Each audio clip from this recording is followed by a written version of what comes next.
Today, we explore how this date completely reshaped our world across five powerful dimensions: culture, education, finance, politics, and technology. This day proves that history never rests. Let's dive into the fascinating interconnected events of this date that continue to influence how we live, think, and innovate today. So, without much further ado, let's go.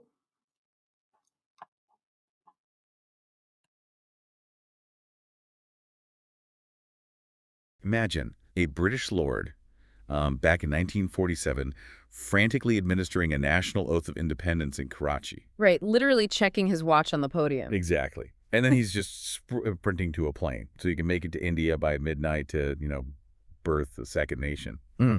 That frantic rush happened on August 14th. Welcome to today's deep dive. We're looking at a stack of sources to uncover the hidden historical architecture resting on just one specific date. Okay, let's unpack this. It's actually wild how that date really does act as a linchpin for, well, systems you interact with every single day. Yeah, like financial systems, right? Oh, absolutely. Let's look at the technological and administrative infrastructure of financial security. On August 14th, 1935, FDR signed the Social Security Act. Right. And this built the massive framework for a national payroll tax, FICA, to fund old age pensions and unemployment, which is basically why August 14th, 2026 is National Financial Awareness Day. Like a built-in prompt for you to check your own savings. Exactly. But our sources point out a pretty massive contradiction here. Yeah, a glaring gap in that infrastructure. I mean, it was undeniably a revolutionary safety net, but it explicitly excluded agricultural and domestic workers. Right, which was huge. Given the demographics of 1935, that meant like 65% of the African-American workforce was completely locked out. It's like engineering a state-of-the-art lifeboat, Yeah. but, explicitly deciding to leave massive holes in the hull for half the passengers. The system works flawlessly. It was just designed to filter them out. And that mechanism of exclusion meant marginalized communities had to build their own parallel foundations. Which brings us to exactly 59 years earlier, right? Yes. On August 14th, 1876, the Texas legislature founded Alta Vista College to train black teachers.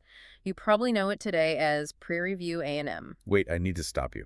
You're saying this school was founded in 1876, right in the middle of Jim Crow, by the Texas legislature. That's right. Starting as a small, normal school is one thing, but how does an institution survive that kind of systemic financial exclusion to become the massive R2 research university it is today? Well, they kind of leveraged a federal loophole. Really? What loophole? So the 1892 Morrill Act had this specific provision.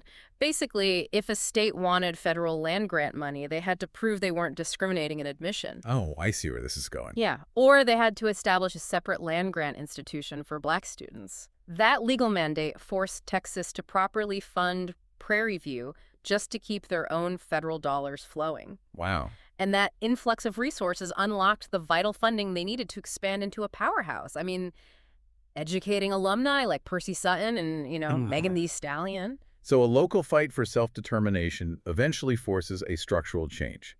That actually mirrors the massive geopolitical shifts that also pivot on this exact same day, August 14th. What's fascinating here is the sheer irony of the timeline.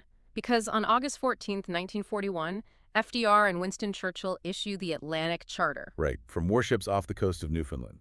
Exactly, laying the diplomatic and technological groundwork for post-war cooperation and the UN.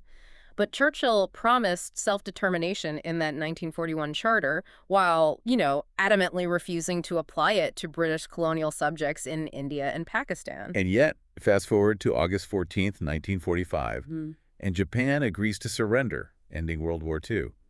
The global current just becomes too strong for colonial empires to hold back. Yeah, by August 14th, 1947, the British Raj falls entirely. Here's where it gets really interesting, though. That brings us right back to that frantic British lord from the intro. Oh, Lord Mountbatten. Yes, Mountbatten had to administer the oath to Jinnah on the 14th, just so he could physically rush to India for their midnight ceremony on the 15th.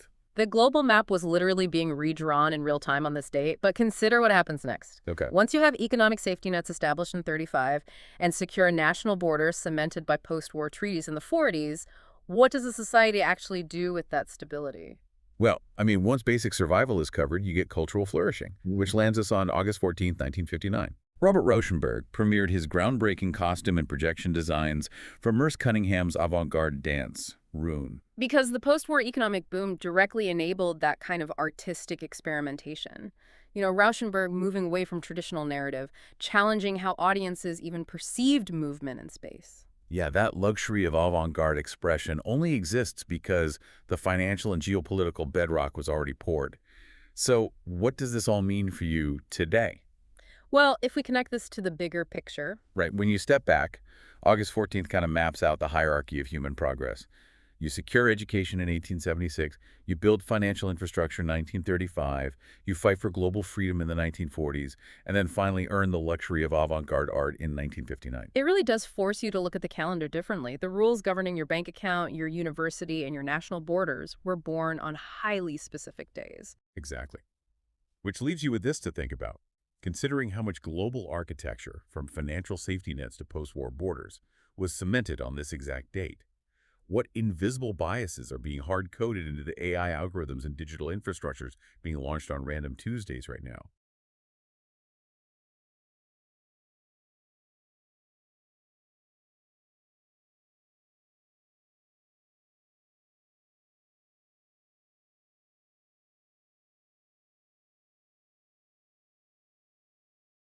Hi viewers, family and friends. How did you like the content of this video? Like the video and subscribe to the channel.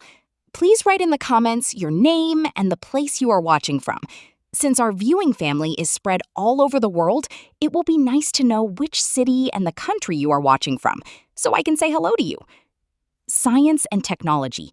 Reading and listening to the historical accomplishments on this date of those who have gone before us, I, as a professional engineer with interest in structural engineering, energy-efficient buildings, ICF construction, and as Google Docs expert with interest in spreadsheet-based solutions, draw inspiration to ask of myself the million-dollar question. What would I accomplish today? Think about the Japanese practice of Kaizen. Let me know in the comments, what would you accomplish today? Your subscribing to the channel inspires me to post more such videos. Thanks for your patronage. See you in the next video. Sincerely, Yogi Anand.